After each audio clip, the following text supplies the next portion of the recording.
Hey everyone, welcome back to another episode of Rebel Rewind, episode 50, man. My name's Christopher. We got Eric over here.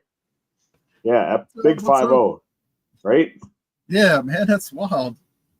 Yeah. It seems like it's been 50 episodes so far. No. But yeah, it's been a wild ride with the 50 episodes. Wow.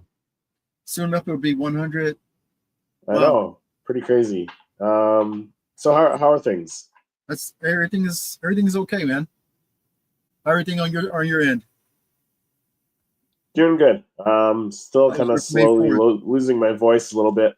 Yeah. I was losing my voice yesterday on our live stream yesterday too. So. Oh wow. Yeah. Hope you feel better, man. But gonna power through it. Yeah. We'll power through it. Yeah. But yeah, May 4th, I didn't really pick anything up.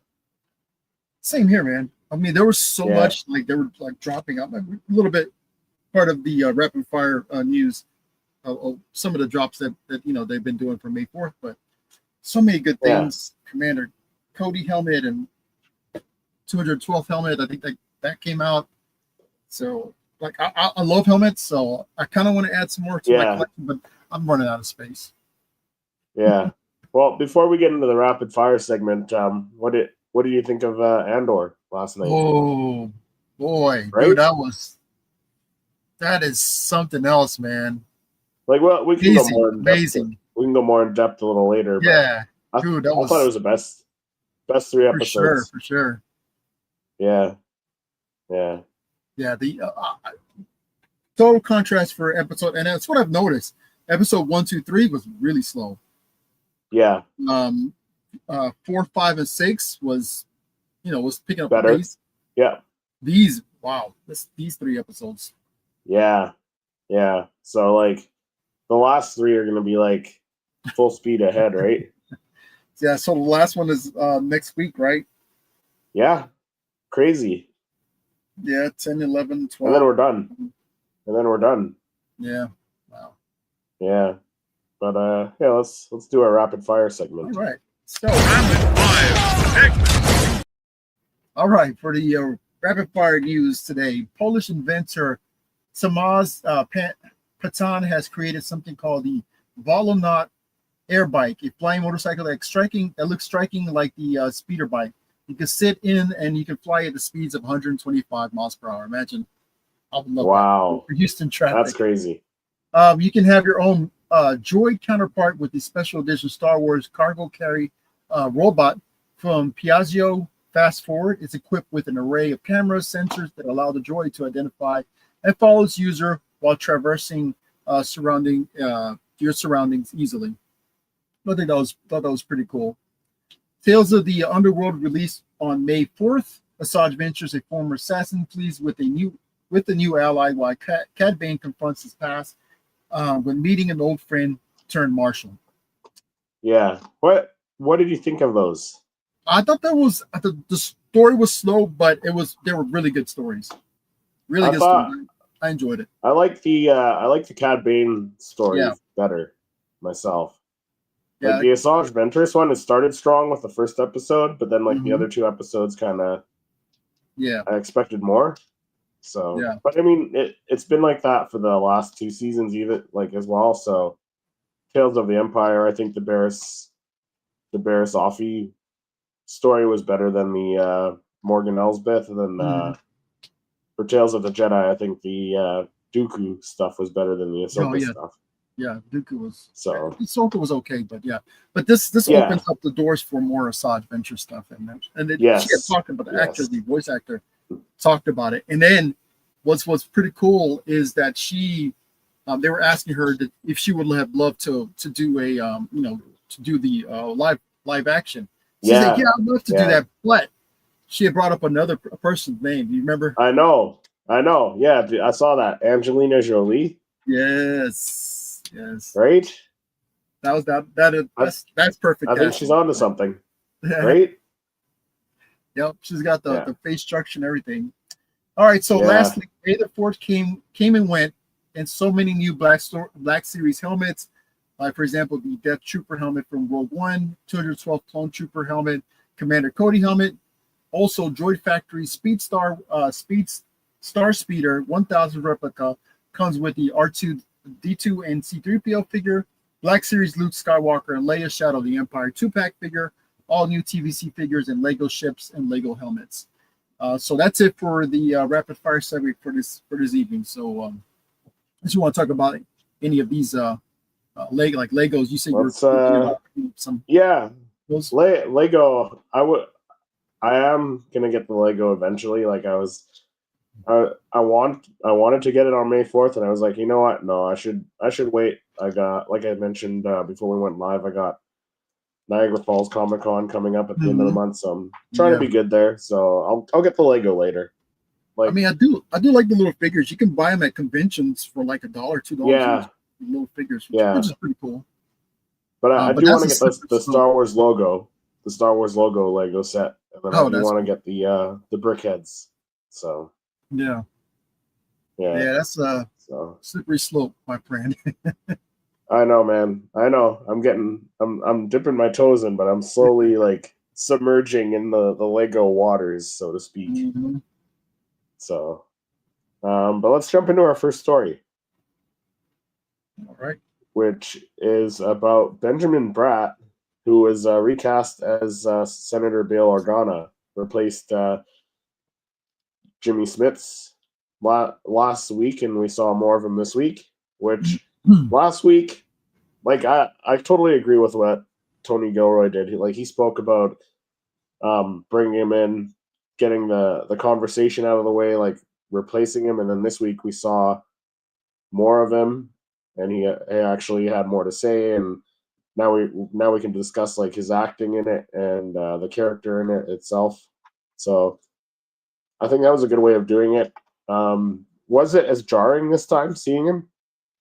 No, I think when we got him the first time, like seeing him as a character, yes. But I think for me, I'm okay. This is Bail Organa. So I mean, his acting. It still felt like Bail Organa, even though it's not Jimmy Smits. So, Benjamin Bratt had some stuff to say. So, Andor season 2 is playing out during the 4 years leading up to the events of Rogue One, a Star Wars story, and A New Hope being set at that point in the galaxy's history opens a door for legacy characters to come back and make an appearance.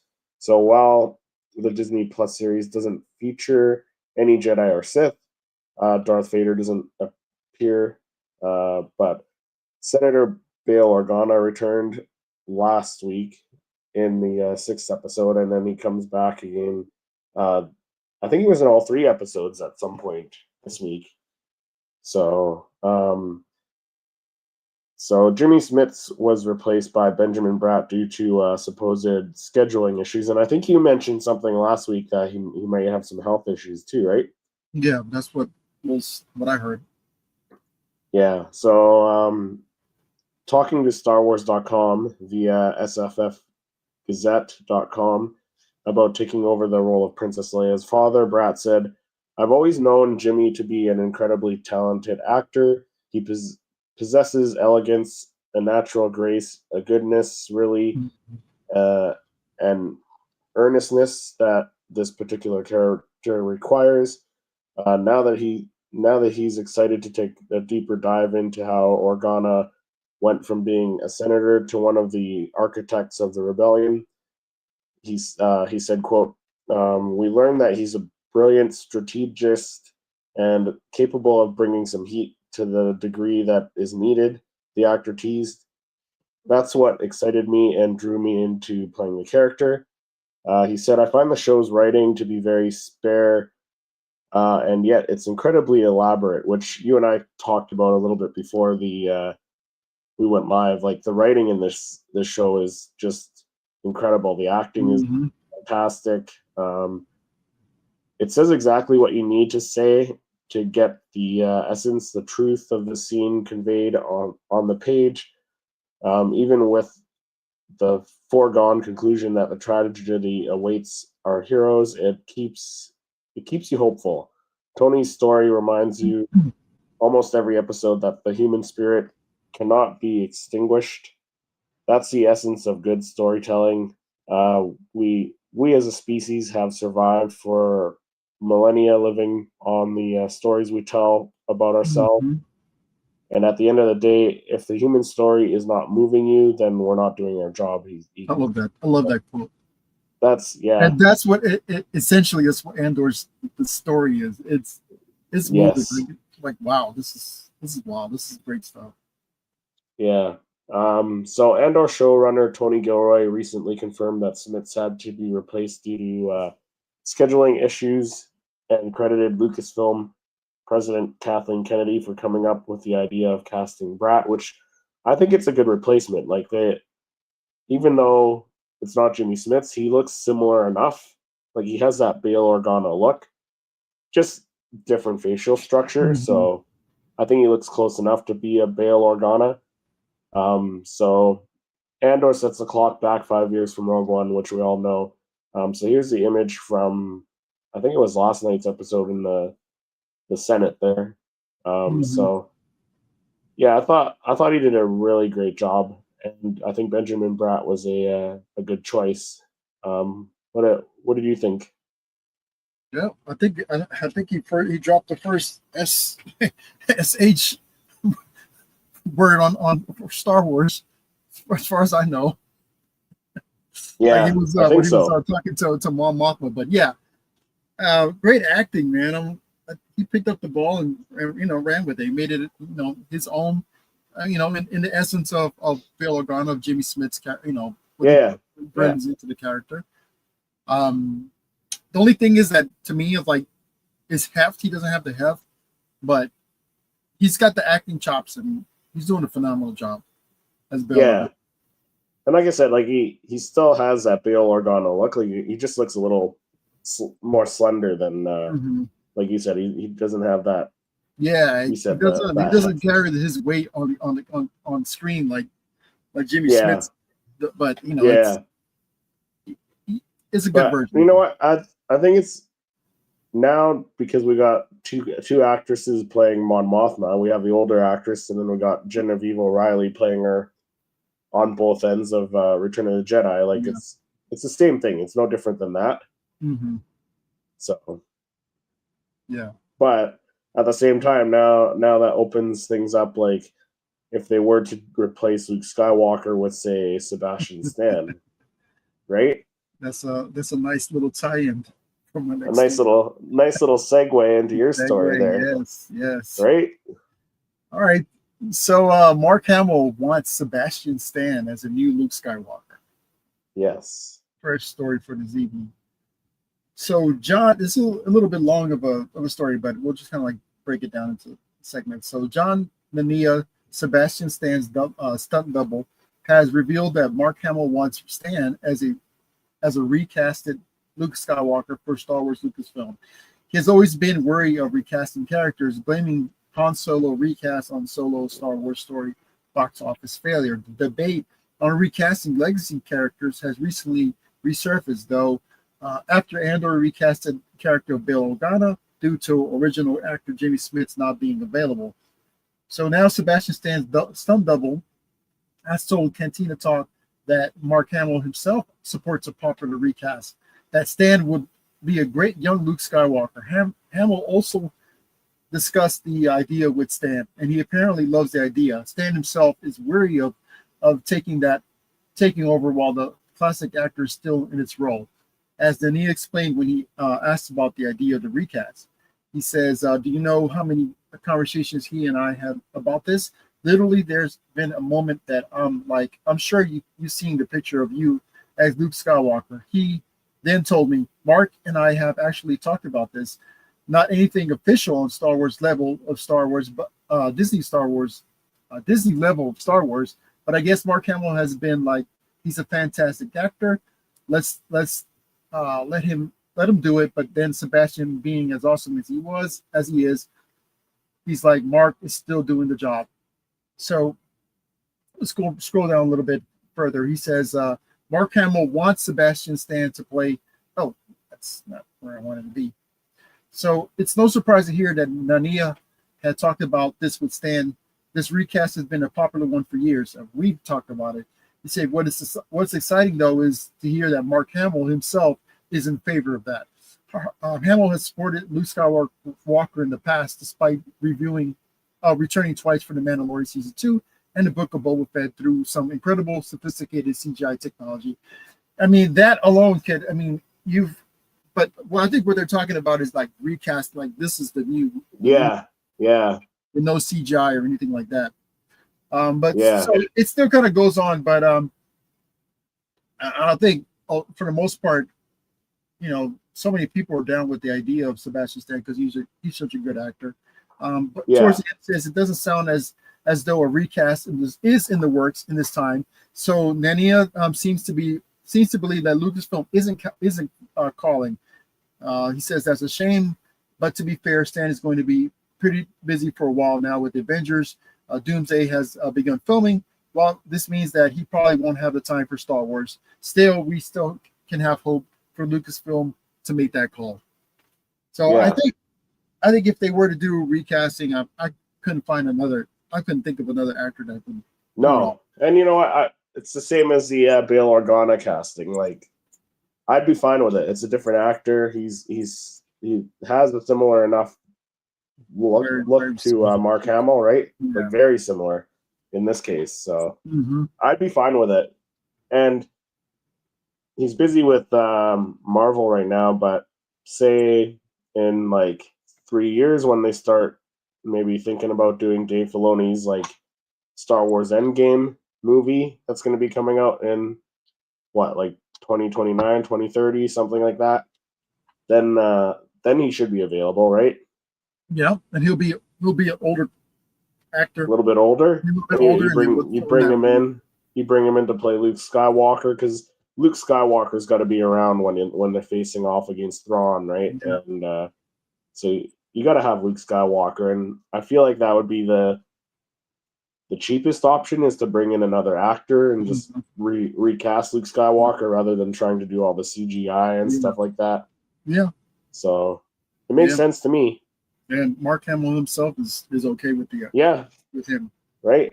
And Mark's okay. We're okay. With some clips and some images where he's with his son, and it's pretty cool. Yeah. Yeah. So there's so many stories that you could just tell that we don't know Lots, right? Return of Jedi. That's the thing. People cringed at the Mark Hamill older Luke Skywalker in the sequel trilogy, but I've always thought like this is a perfect representation of him as an older man, because like when we see him in the sequel trilogy, he's Ben Kenobi's age. He's an old hermit. So it's just like mirroring the original trilogy. So like you said, there's lots of room to play with stuff that happens between Return of the Jedi and the sequels, right? The mastermind. Yeah. He can pull up a beautiful story of right. Him, Luke Skywalker looking for Jedi across the galaxy, right? And training Jedi at his temple, maybe training a young Kylo Ren. And I'm not sure if he's actually considering Mary Jade, if they're going to put her in this, and maybe that would be. We talked about this also. One of the reasons why he just kind of stepped away from the order, stepped away from everything. Yeah, maybe because of the passing of his wife, or who knows? But they can do something. Yeah, there's so much time that they can build some good stories. Yeah, and I would be down for it. Yep. So jumping into the next story, in case everyone's curious, all of the Star Wars projects, Disney Plus announces the first 2 Star Wars shows releasing in 2026. So the Galaxy Far, Far Away is getting off to a stellar start in 2026 with the release of 2 new Star Wars shows. The first Star Wars shows for 2026 have been revealed and have 2 exciting new projects to look forward to on Disney Plus. So what Star Wars 2026 slate looks like. So the Maul Shadow Lord is expected for 2026. So Star Wars is continuing to build on its successful animation empire with the new animated series focused on Darth Maul, confirmed to be released in 2026. And it seems like they had enough done to make a trailer, so they probably have quite a bit done. So I would imagine this would come out like early 2026 if I was guessing. Mm-hmm. And then the next one after that would be the Star Wars Visions Presents the Ninth Jedi. So that's like a spin-off of the Ninth Jedi Star Wars Vision episode. So that should be cool. So that's coming out in 2026. So that's set for 2026. But the third season of Star Wars Visions is actually set to release in October 2025 here. So we're getting quite a bit of Star Wars. And then Ahsoka season 2, which they just started filming. So that they just started filming that. And with them starting filming, you would think 2026 would be a pretty good guess to have it release. Probably later though.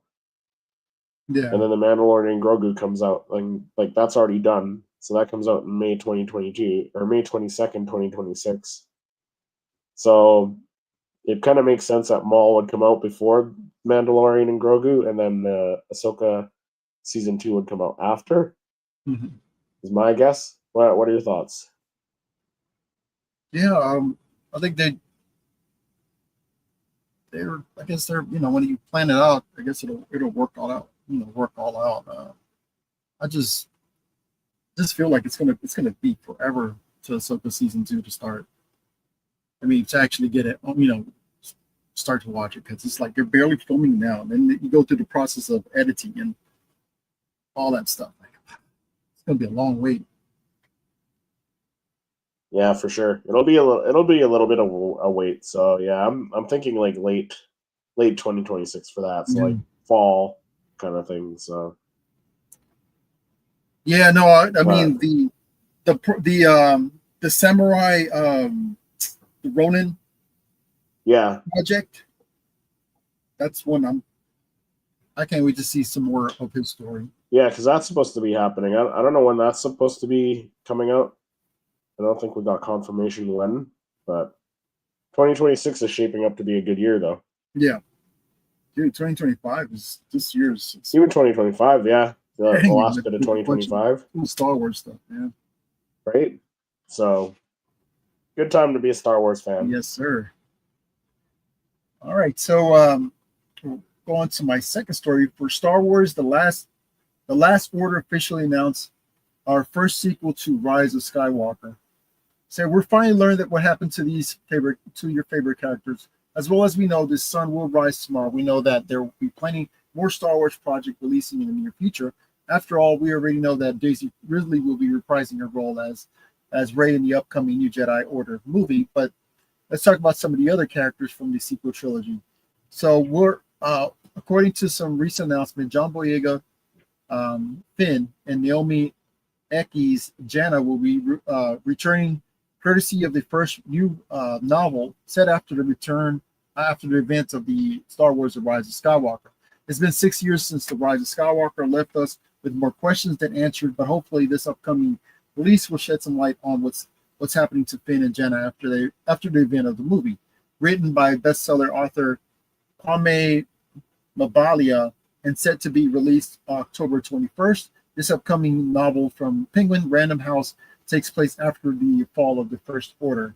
So, following the end of Star Wars: The Rise of Skywalker, the Resistance rescue a ship full of young passengers who had been kidnapped by the First Order. The official synopsis reads, as Finn and Jannah set out to find the First Order officer responsible before he can engage any more children, the two former stormtroopers must wrestle with their own complicated past as soldiers in the oppressive regime. So it'll take a deep dive into the past of these characters, Finn and Jannah, and their richly drawn out action story that fans have been asking for. So the title is The Last Order. The young adult novel may not be for everyone, but it does hint at the possibility of Finn and Janna returning in a future movie. After all, whilst with the story have been commissioned. So nevertheless, we will have to wait until October this year to see what's next for the two former stormtroopers in the Last Order when it's released across all major bookstores. Yeah. So that'll at least get some closure. I don't know. Or maybe closure, maybe that's what we can hope for, because I mean they're doing all this stuff that's set after the sequel trilogy. So like you got Starfighter that happens 5 years after. We got the Daisy Ridley, like the Charmin Obaid Chinoy movie, and then you got the Simon Kinberg trilogy that will have Rey as like the mentor figure. So you got to think at some point Finn, at least Finn, maybe not Janna, but at least Finn shows up, and maybe he's training with Rey, or maybe they both show up. But I feel like at some point, that's the hope, is that we right? get him as we get him at least training or something. Yeah, and then like with Starfighter happening, I feel like that's a good opportunity to bring Poe Dameron back, right? In some form. Yeah, dude, God, he's like the greatest, the greatest Starfighter past, past the original trilogy. Have Wedge show up, because like he's still around. Yes. Have a small cameo from Wedge. Yep. So hopefully we'll get maybe some talks about what we're left off with Lando Calrissian, trying to figure out, trying to find her past, her parents, and maybe they'll get some kind of closure of what's going on with her, so she can move on with her character, because they feel like she's kind of stuck on that question of who she is, and who her parents are and things like that. So maybe they'll talk about that on in this book. Who knows? Yeah, that'd be good. But that's all the news for this evening. Let's chat a little bit more about Andor season 2, the last 3 episodes.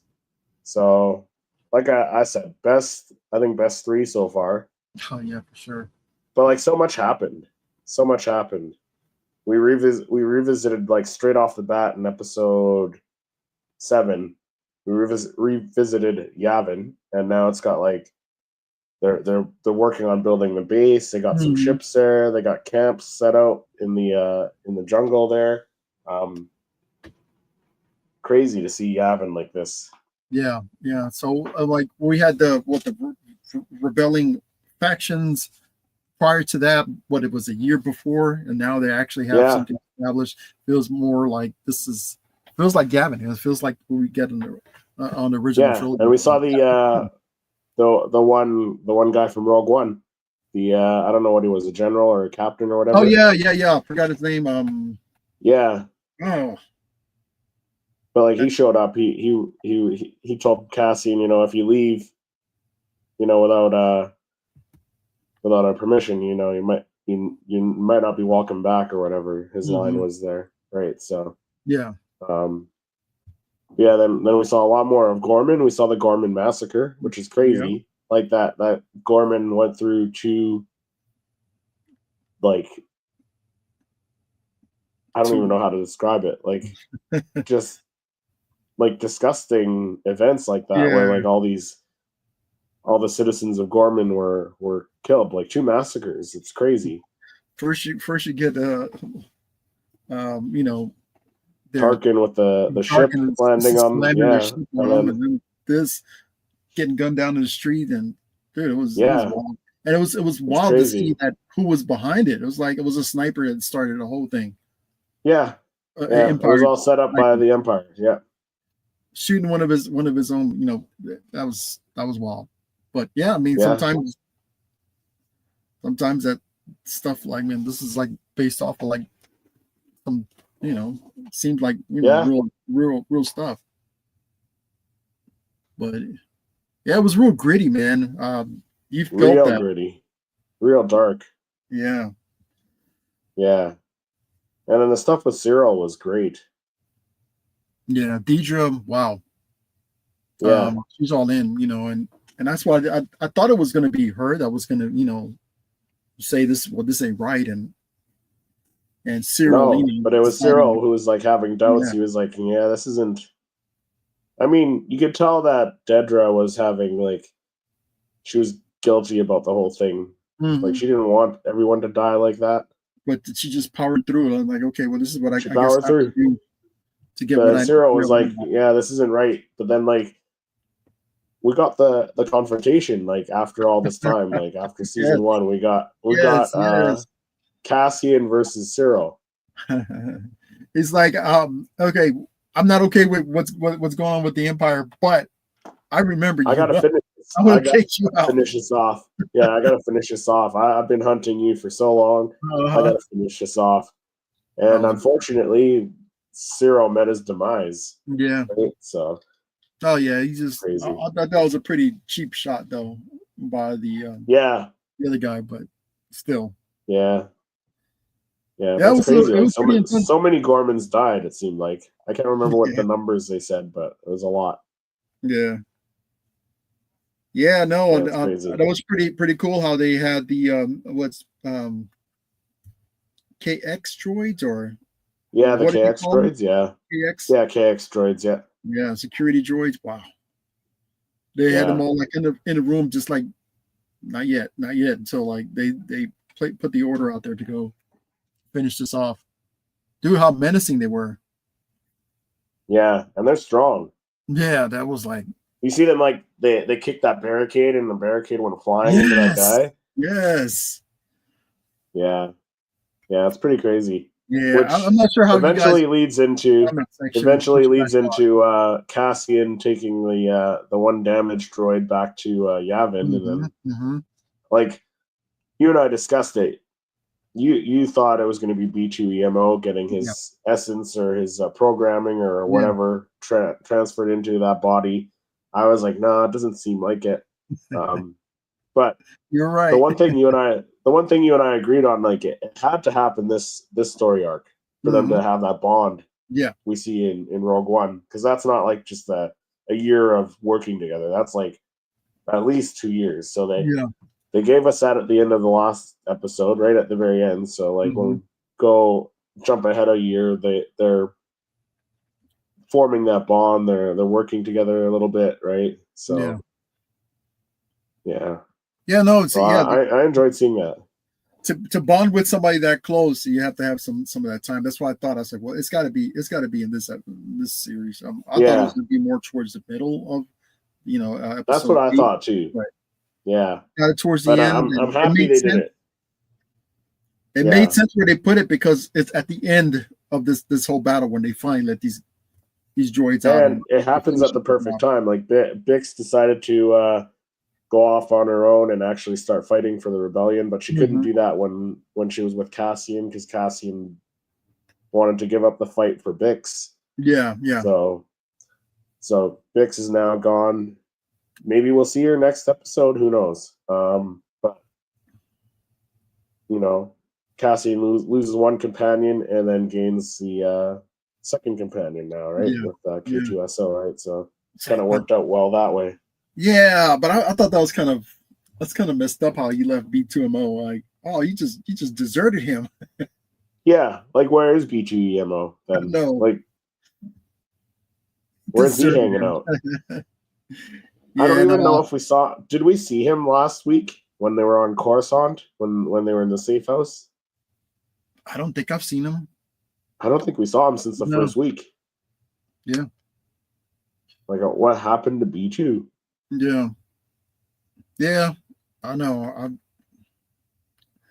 I hope not anything bad, but hopefully we get him in some other project and he's just rolling around somewhere. You just see him in the background, like we saw on Rogue One. We saw Chopper just rolling in the background. Yeah, right. Yeah, so I don't know. Maybe we'll see him again. And then episode 9, all the stuff in the Senate, the speech that Mon Mothma gave, that was incredible.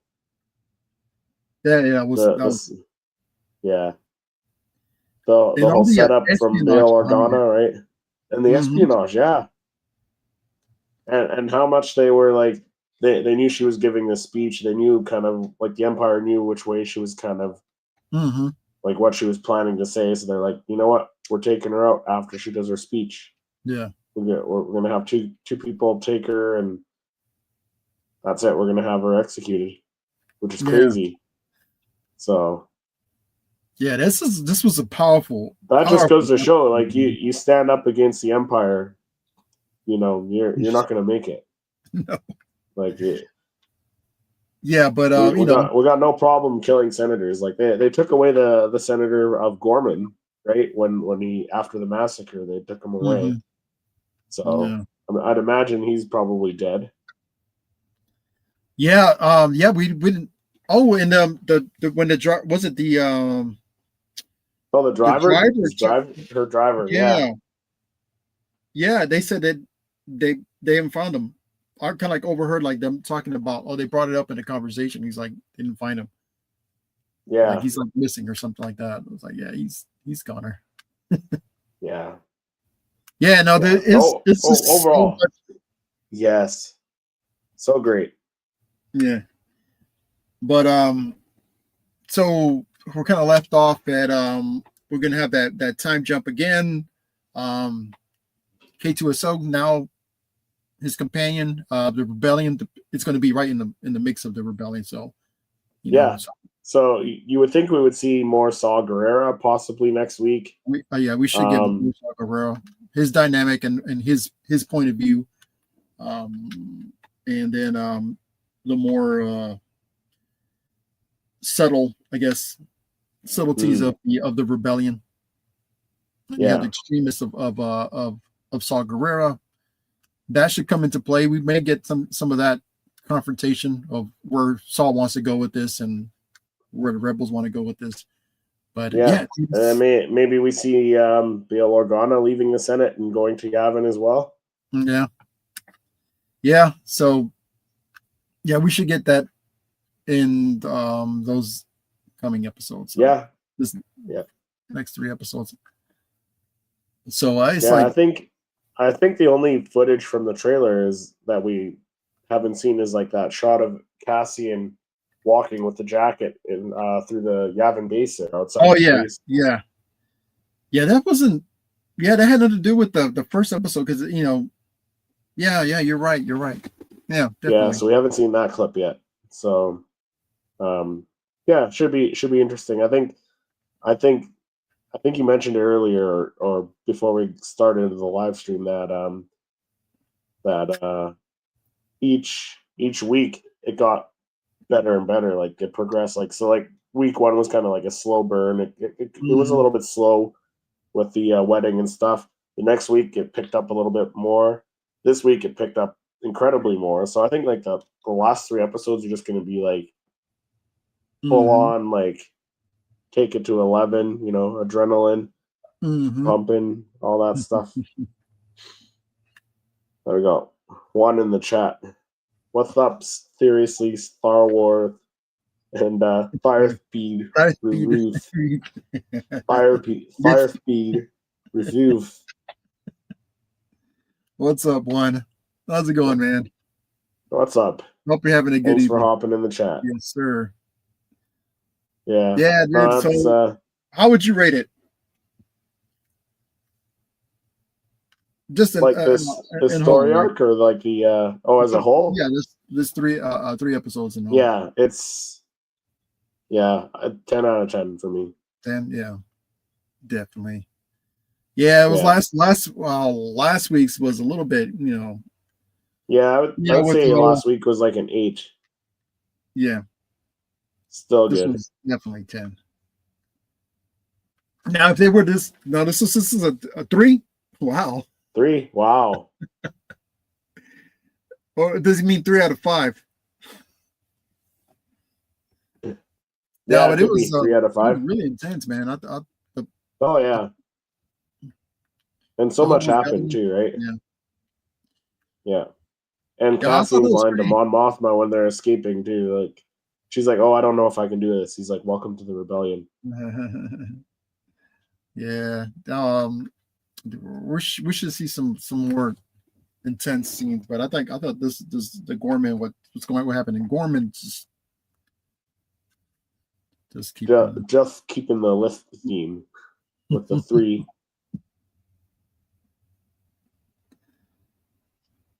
Yeah. I don't know where they're gonna go with this next week. I mean, if this was this intense, it's gonna be crazy. So we should see more like bombings and espionage by the part of the rebellion. Oh yeah, for sure. Maybe through Saw Gerrera. Maybe we'll see some action with Saw Gerrera and their group. What do you think? Do you think we see any cameos like say Harrison Dula, any of the Ghost crew? I don't think so. You don't think so? I don't think he's gonna. Well, he did put in Chopper in Rogue One. Yeah, and the Ghost.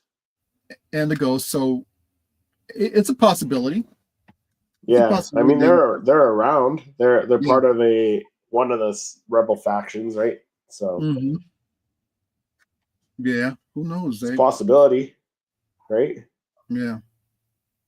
Or what if they bring in someone to play Leia? Like we haven't gotten a Leia cameo in a while. The last one was in Rogue One. Right? And they did mention, was it in Rogue One, Syndulla? Captain Syndulla? Yeah. Right? Yeah, Hera mentioned her. Yeah. So, who knows? Who knows if we actually do get him? That's a really good question. Yeah. One thing I wanted to discuss was like the actress playing Clea, Luthen's assistant. Okay. Right? Because I didn't know her. Hell of a job. Yeah, she's a really good actress. Yeah. I mean, they picked like the best for all these actors are really good, man. Yeah. And what would happen to her? I don't know. Is she in Rogue One? If she's not in Rogue One. No, she's not in Rogue One. Luthen's not. So like, is she behind the scenes though? They're not going to see all these in Rogue One. No. But does she die in the last? I think Luthen dies. Like especially if he stays on Coruscant. Yeah. I think he's down to die for the cause. Yeah, he'll probably sacrifice himself or something, right? Mm-hmm. Yeah, but I'm excited to see Cassian and K2 together again. Mm-hmm. Yeah, that'll be good. This is a joy, man. This show is so good, man. Yeah, so good. So we'll see what the last 3 episodes of. I know it's sad because they're doing this 3 episodes a night. Like we blasted through it 4 weeks, right? And it's done. So that's the only unfortunate thing. Yeah, maybe they'll just do 1 episode and for the last 3, 1 episode a week. I'll be okay with that. Just draw it out a little bit more. Yeah, or if they did like a theatrical release for the last 3 episodes. Oh, dude, that'd be awesome. Cool. Yeah, but I mean, they haven't announced anything yet, so I doubt it. I kind of heard something about, but not. I heard like rumors, 3 episodes and rumblings. Yeah. But nothing's been confirmed yet, right? Nothing's been confirmed, so we'll have to wait and see. But I think that does it for this episode of Rebel Rewind. Got 8 people watching. Appreciate you guys. Appreciate everyone watching, everyone in the chat. We appreciate you guys very much. We'll let us know what you think of all the articles, all the news we covered this episode, and what are you thinking of Andor as well? Let us know in the comments, and we'll see everyone in the next episode.